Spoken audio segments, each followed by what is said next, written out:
that brings us to the rules of osteotomy. Okay, so let us look at this one and take it that the proximal axis, that is the femur, is normal, right. So if we do our planning, first of all is mechanical axis deviation. There is medial mechanical axis deviation. So we will draw the proximal axis by extending the femoral axis. So that's the proximal axis, alright. And distal axis I can draw 90 degrees to the tibial plateau. That's also the mid diaphyseal line of the distal fragment. So now my cora, so the cora is now right up over there, and you know, in a child this is the epiphysis you see, but there is another epiphysis which comes down almost up to here, that is the anterior tongue where the quadriceps ligamentum patelli attaches, right. So now if you have to do a correction for this, where will you do the correction? If you can do the correction right at the cora,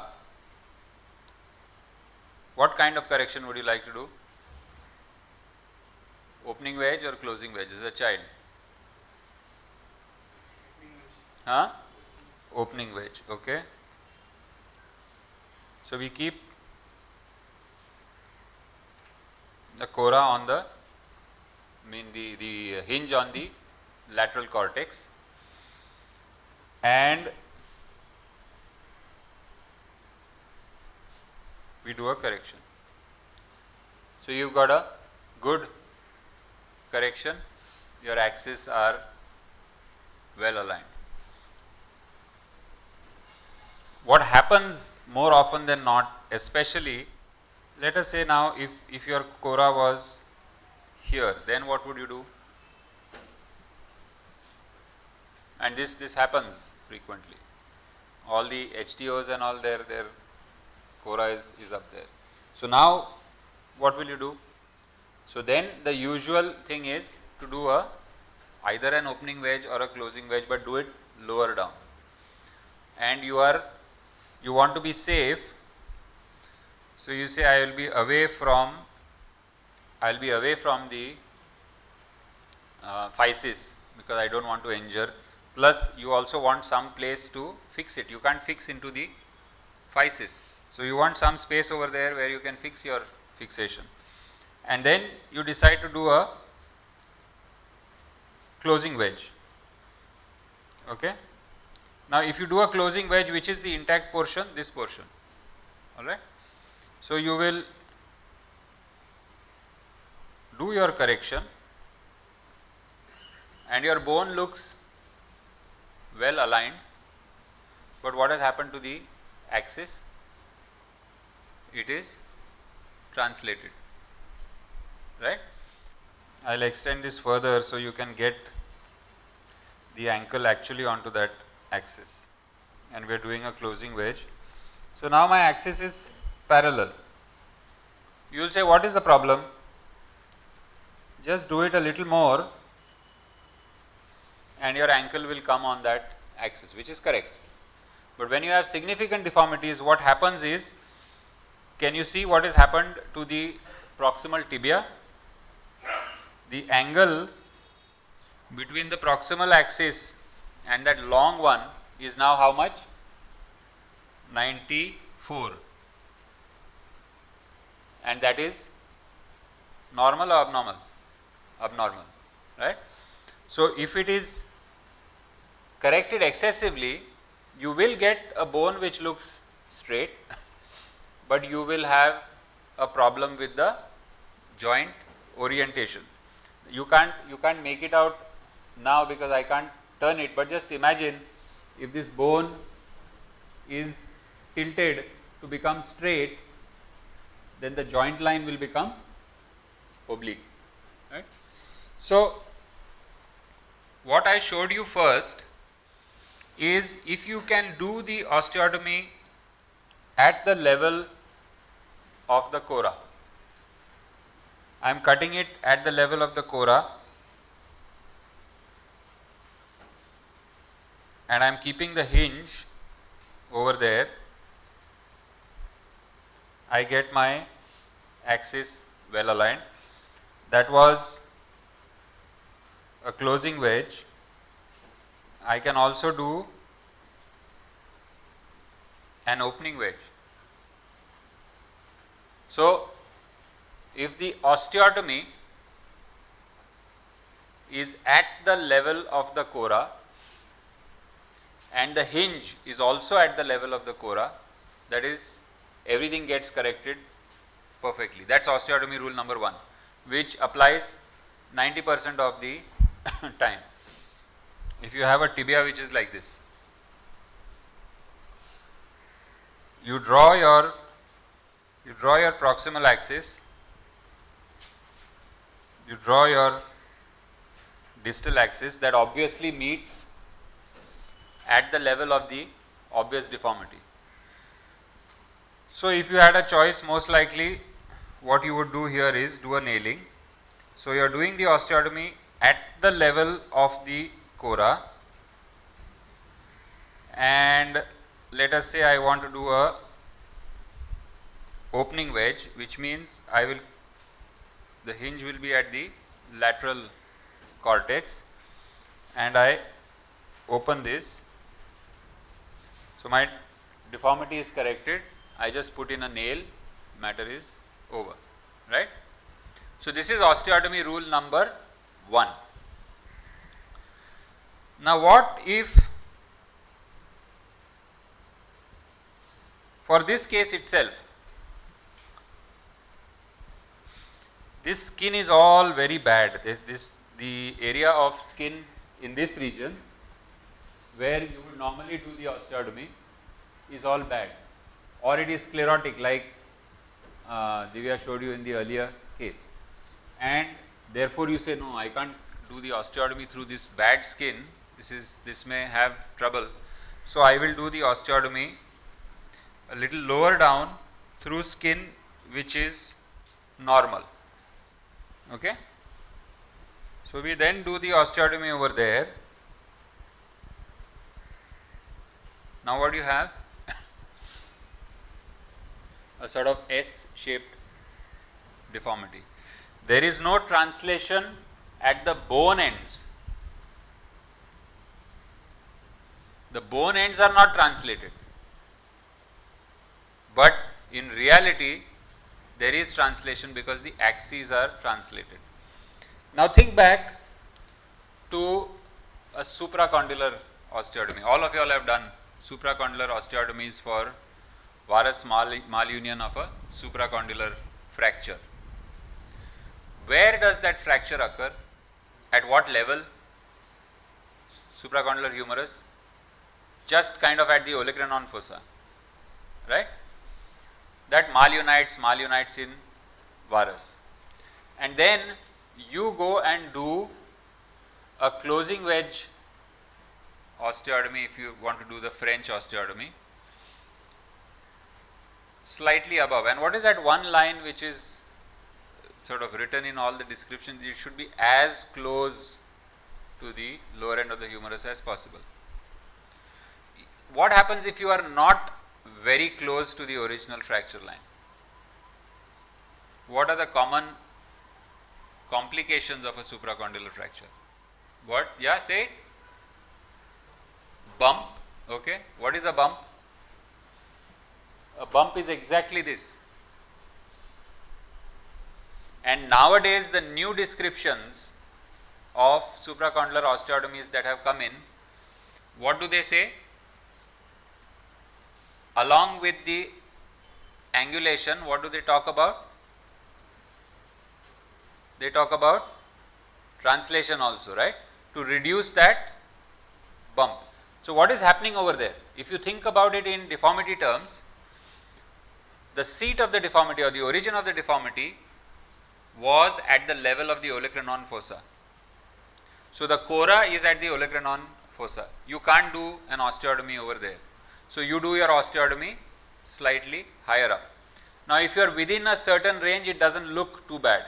But if you go too far away, you get what is known as a Z deformity. Remember the word? This is a Z deformity.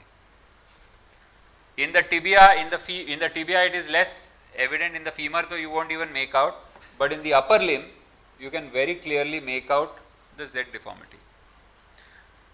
So now, if I have to correct this Z deformity, what do I have to do? All I have to do is translate this medially.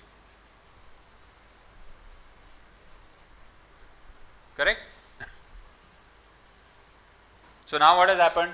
There is translation at the fracture site, but if I correct, if I hide this portion, do you see anything abnormal? No. Center of the knee is aligned with the center of the ankle, and you just get a little bit of a bump. So that's that X-ray with the red line which he showed you, that the femur looks like this, but axis is perfectly right. So this is osteotomy rule number 2. So if you are going to fix this now, can you fix this with a nail? You can't fix it with a nail. So you will either have to fix it with something like a plate or a fixator. Now what the fixator does kind of magically is, with a fixator I can keep the hinge at the cora and I can do the osteotomy lower down. So my hinge is at the cora and my osteotomy is lower down. I automatically get the angulation as well as the required translation. Right? So my axis is corrected. I have some translation. So this is osteotomy rule number 2, which states that if your hinge is at the right level, even if your osteotomy is above or below, you will get appropriate correction. So does this mean that everywhere you want to do the osteotomy away from the cora, you need to use Ilizarov? No, not necessary. You can, as long as you have planned it. Now you know that to get my axis corrected, I need so many millimeters of translation. So you can look at it on the C-arm and actually get the translation. So that's what on our C-arm pictures, you showed them that, Divya, that we did the translation first. So I'll show you that again. So there what we do is we build in the translation and then do the angulation, so that now the axis is corrected. But if you do it with an Ilizarov, it can happen automatically. Next thing that you have to look at is our cora is there.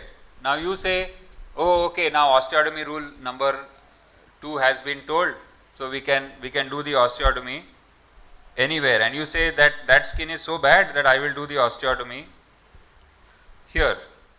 Now what do you think will happen? So my axis is corrected, but anatomically this is not possible. I mean, it is possible, you can put on a fixator and get this kind of a construct, but this is not really doable. So what's the difference between this one and the earlier example? Why is the displacement more? Because the osteotomy is further away. So there is a limit to how much you can do the osteotomy further away. So again, if you do the planning, if you do the simulation, you will know that okay, up to here I can do the osteotomy and I will get 50% contact. So I can do the osteotomy up to here and then do the translation. Right? So osteotomy rule number 1 is, if the hinge, and by hinge I don't mean only an elixir of hinge. Whenever you do a opening wedge, whenever you do a closing wedge, the intact side is the hinge, right? But here you will either have to use an elixir of or do the correction and then do the translation. So osteotomy rule number 1, hinge and osteotomy at the cora, all is well, 90% of the cases. 10% or maybe 8% of the cases, you will find that you cannot do the osteotomy at the same level. So then you will have to build in translation. So whenever there is an osteotomy which is away from the level of the cora, you will have to have translation, okay? And osteotomy rule number 3, when you say that both the osteotomy as well as the hinge are at a different level. That is what I showed you. Now what is going to happen? There will be a residual translation or a Z effect. So osteotomy rule number 1, hinge as well as osteotomy at the level of cora. Osteotomy rule number 2, hinge at the level of the cora, osteotomy may be above or below. And osteotomy rule number 3 is hinge as well as osteotomy are away from the level of the cora. So osteotomy rule number 3 almost never is utilized. Very rare situations are there where it may be utilized, right? But otherwise it's not it is something to be avoided rather than something to be done. Now where all does this become important? Rule number 2 is not applicable in internal fixation, yes and no, in the sense that in rule number, what happens is when you do internal fixation, in this situation let us say, now you are going to use, you want to use internal fixation here and you want to do a opening wedge. Now you corrected it, if you correct it with an opening wedge, intact lateral cortex, you have got this. So you know that osteotomy rule number 3 is being applied here, but you want to get your correction proper. So you convert this into osteotomy rule number 2, or the other way of looking at it is, you say okay, I am not, at the end of my correction I am going to translate it laterally. So depending on how you look at it, you can say that okay, osteotomy rule 2 is with the hinge over there, so it does not apply. Yes, it is true. Osteotomy rule 3 applies, but you are converting, your knowledge now has told you beforehand that if I do it this way, I am going to have a residual translation. So at the end of my correction, I am going to translate it. Zara switch kar rahe. So in my planning, I already knew that my osteotomy is below the cora, right? So what I did, I completed the osteotomy, then I created the displacement. I didn't correct the angulation. I first did the amount of translation that is required and then corrected the angulation. So I knew beforehand that if I do my osteotomy here, there is going to be translation. So strictly speaking, yes, what you are saying is right, that the rules will perfectly apply in case of when you are using an elixir, but these things are applicable to everything as long as you know what is happening. So that is why a lot of times in pediatric situations, so in pediatric situations, that is the proximal axis, this is the distal axis, and you are worried. So one option of course is to use a fixator and use osteotomy rule number 2. What does osteotomy rule number 2 say? Even if the osteotomy is lower down, the hinge should be at the right level. So, we bring the hinge to the cora and you will find that there is translation, but the axes are fully aligned, and this portion heals up, and with remodeling you cannot see the translation in a couple of years. But let us say you are not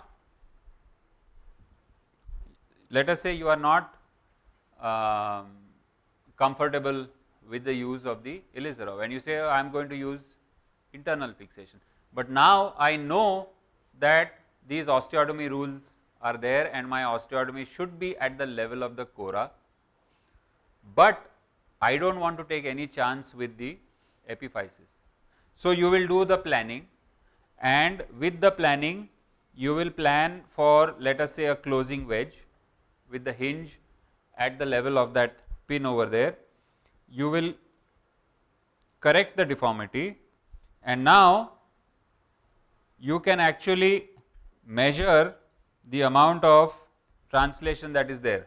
Okay, this don't go with the 18 centimeters because this is not calibrated, but you can on a X-ray you can measure that now I need to translate this. So, you will do your closing wedge, you will then do the amount of translation that is required, and you will fix this internally. So, it is not that you have to use an Ilizarov for each and every case, you can use other modes of fixation also. You should know these three concepts of doing the osteotomy. So, now we have sort of completed the circle. We started drawing lines, we started finding the intersection point of the lines, but what was the reason for finding that intersection point of the lines is to find this. Okay. Now, let me take you to a simpler question, again related to old technology. So, you have this patient who you reduced and put into a plaster.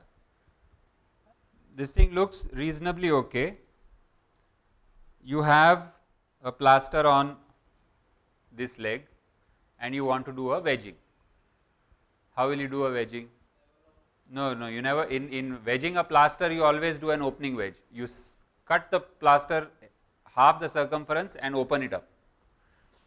But what you will do there is, you will draw your proximal axis, you will draw your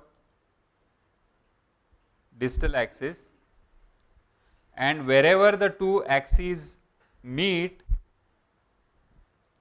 that is where you will cut the plaster in a semicircle and open it up. So, here the cora is more or less at the fracture, but sometimes if your fracture is translated, what will happen to the cora? It will go more proximal or distal depending on, let us see now. So, now you have this here and the cora is now higher up, it is not at the fracture.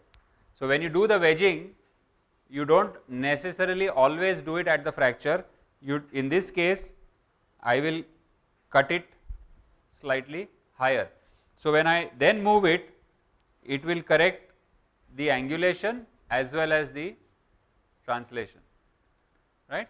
So, this is a principle which can be applied to the most simple method of treatment, a plaster, and the most complicated like a 6-axis system, cora and the magnitude. All right. So, now I am going to show you a simple way of simulating how you correct. Okay, now just review or repeat everything that we have kind of learnt, or the terms that we learned today. So, one was the axes, proximal and distal, wherever you go. Now, we have been talking all along because alignment etc. has got the major effect on the lower limb, right, and there these axes are all well defined. But if you want to talk of humerus, right, diaphysis, you can draw the diaphyseal line, proximal and distal. Suppose you are looking at the metaphysis of the humerus, or you are looking at the distal end of the humerus, you can always look at the normal opposite side and then from there get the orientation of the axis. Okay, what is that? What line do they call it? Whose angle? Bauman. What is Bauman's angle? Angle between the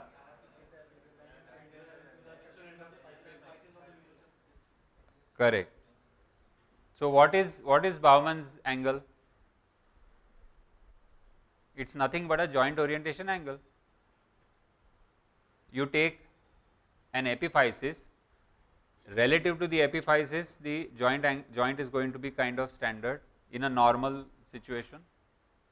And so if you look at the Bauman's angle on that side, you can recreate the Bauman's angle on this side. So it applies to anything. You want to talk of the radial head, how much is the tilt? You draw this, after a fracture of the radial head, you draw this axis, radial head should be at a particular angle. Look at the normal side. Now on the fracture side, you see it is so much. So how much is the displacement, how much is the angulation? That is it. So proximal and distal axis. In the lower limb, how to derive the proximal and distal axis in the femur and the tibia? What is the importance of the cora where the two axes intersect? And what is the relationship of the cora to deformity correction? For most cases, as I said, the cora is where you will do the osteotomy. We also learned that if you cannot do the osteotomy, or for some reason you do not want to do the osteotomy at the level of the cora, then what you have to do? You have to be careful about the translation that will occur, and you have to correct that translation, right. So now there are two ways that you can do this, the simulation. You take your X-ray, make a tracing, draw all your lines, and then if you are going to cut out a wedge, actually cut it out, close that, do the paper tracing, cut the paper tracing and check what is happening. The other simpler way that and kind of non-destructive way that I prefer is to use what we call OHPs, transparencies, okay. And you all already did this, you all already did this planning.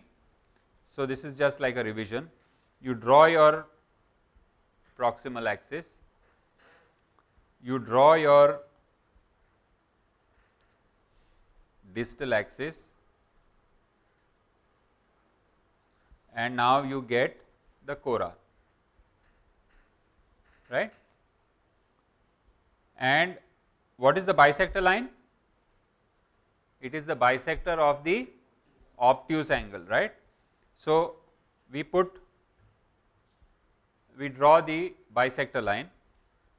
So that was, I think, about 150 or so.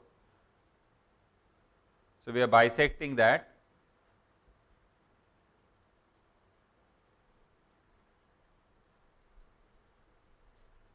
And then draw the transverse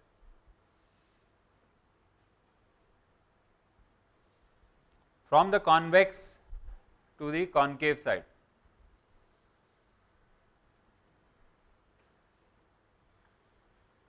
All right. Now you take a tracing. Let me just see if I can show this full view. And trace out the distal fragment as accurately as possible. Okay, so I am tracing out the tibia as well as the fibula.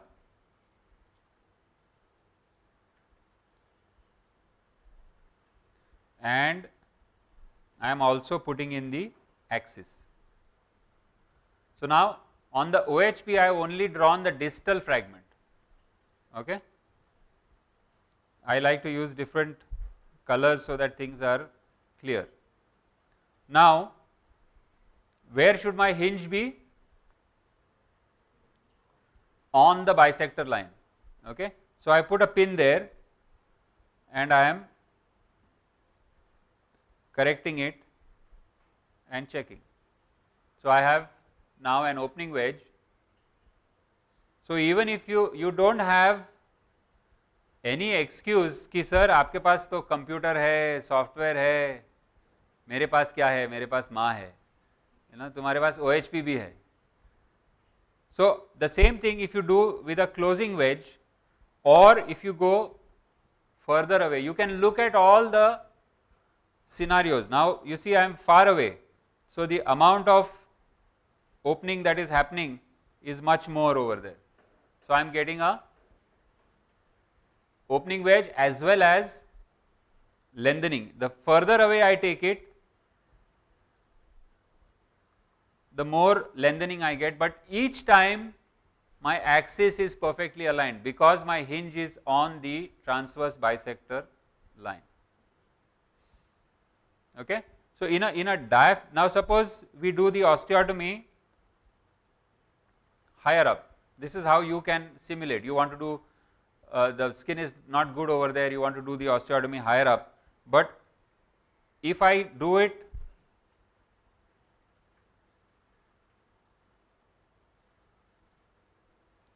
with the hinge still at the cora, translation will happen, but the axis will still be well aligned. So now you know how much translation you need to build in over there. So when you do that, you can translate it by that many millimeters and fix it internally. Whereas osteotomy rule 3, both are at the wrong level, the fracture ends are not, but you get what we showed you just now was the Z deformity, two equal and opposite deformities. So same thing can be used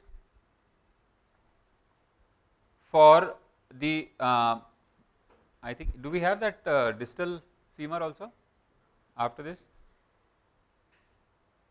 We have not done proximal femur, so I won't show that to you right now, we'll do that tomorrow. Distal femur you all did the planning, right?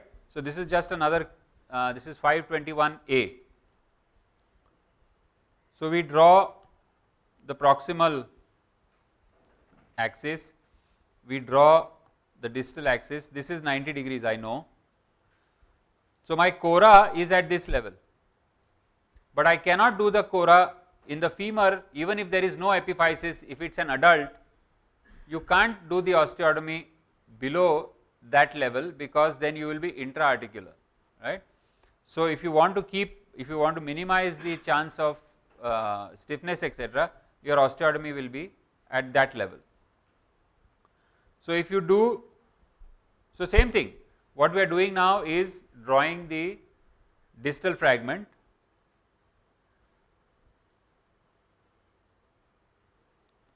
drawing the distal axis. So I have already done the planning on the paper, now I am just sort of transferring the osteotomy and the distal fragment onto the OHP.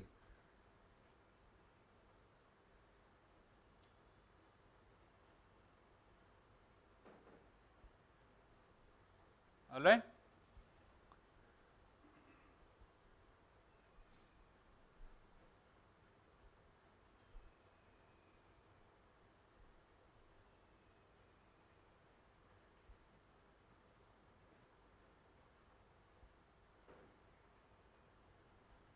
So, now we are doing the bisector line.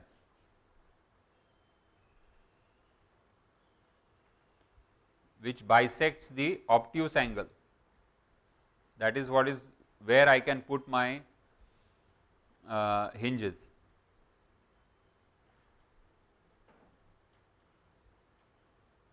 Normally, when we are doing just an opening wedge, the hinge is on the convex cortex, right. It does not have to go very far away.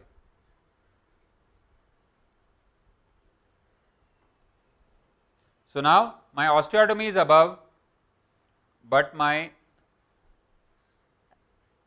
hinge is at the right level. So, I am getting this translation here, but the axes are perfectly aligned. If I do it further away, I will get that much lengthening. Of course, with internal fixation etc., this is not an option.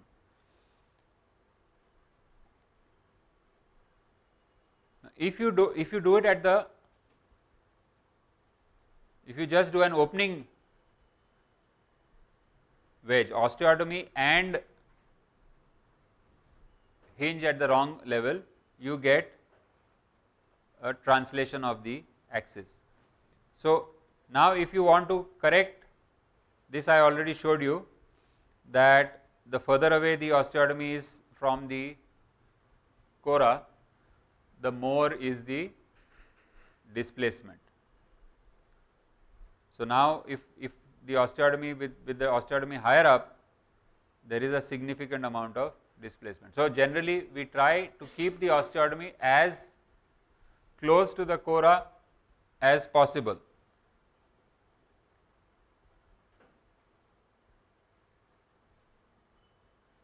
And if we do the wrong thing, now look at this, all of you all will have seen this shape in distal end femur fractures that you have fixed, right. This is the golf club deformity. And why does that happen? Because you have not put your DCS or your blade plate parallel to the joint. If you put it parallel to the joint, you do not get this deformity. Now, suppose you fixed it, or you put your blade plate or you put your DCS, and now you do not know what is to be done. Now you know. What do you have to do? You just have to what? Translate it a little, right. You got this deformity, all you have to do is translate it a little laterally and everything will be set right.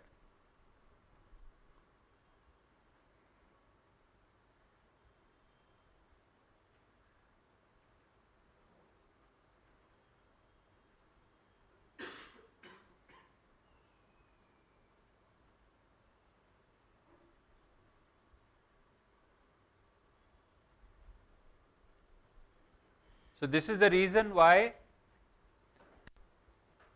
you get a golf club, but if you do the same thing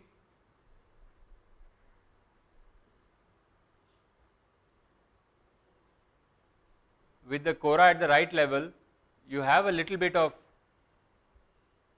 translation, but the overall appearance of the femur looks normal.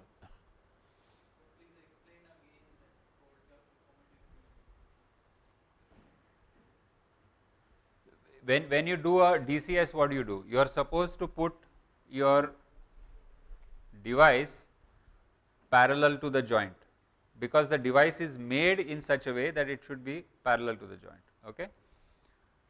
After you put this parallel to the joint, then you fix your plate to the bone. Now, if you do not put your device parallel to the joint, then the device, when you push it to the plate, will go either too close, or meaning it will push the distal fragment inside. So, your distal fragment then becomes prominent. So, now once you know that this is the issue, because the fracture is like an osteotomy, all you have to do is correct that translation. And this is something you can see on the C arm, that yes, I can see that there is a golf club, and especially if it is not parallel, then you can move it. This also happens with lock plates. If your lock plate was meant to be standing away from the bone and you pull the bone to the lock plate, again same, you pull the bone to the lock plate or push the distal fragment to the other side, the same issue happens. So it's an issue of wrong insertion of your original implant, right. Now there is one more part to this, which is which is the proximal femur, but we have not done the proximal femur as yet. So what I will suggest is you do this because 406 you have already planned. Take an OHP and trace out the distal fragment and see how all the osteotomy rules work. Okay. Then for your homework, you can work on which is that one, 521.